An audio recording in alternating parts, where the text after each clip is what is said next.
Parfois, un empire naît d'une simple pièce. En 1090, un homme entre dans la forteresse d'Alamut, en Perse.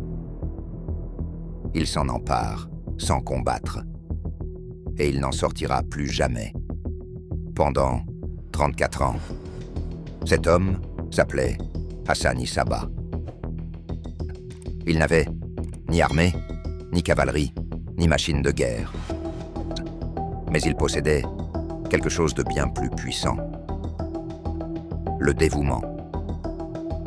Ses disciples étaient les Hashashen, les premiers assassins organisés de l'histoire.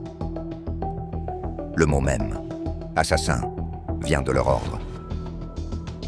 Si vous avez joué à Assassin's Creed, alors vous avez déjà vu son nombre. Des forteresses dans les montagnes. Des hommes capables de faire trembler des empires avec une seule lame.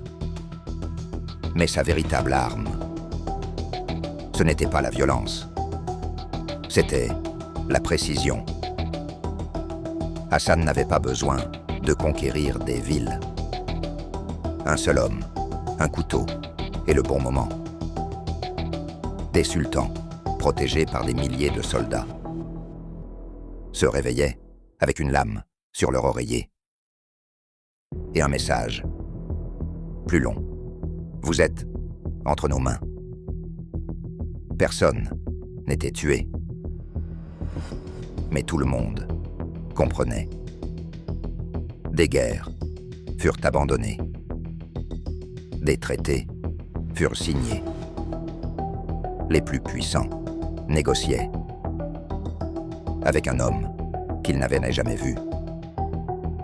Pendant 34 ans, Hassan resta dans sa forteresse. Il lisait, il écrivait, il réfléchissait. Parce qu'il avait compris une vérité que peu de gens saisissent. La puissance n'est pas dans le bruit. La puissance est dans la précision. Tu n'as pas besoin d'être partout. Tu dois être au bon endroit, au bon moment. Un seul homme, bien placé, vaut plus qu'une armée entière, mal positionnée. Et souvent, l'homme le plus dangereux dans une pièce n'est pas celui qui parle le plus fort, mais celui qui observe en silence.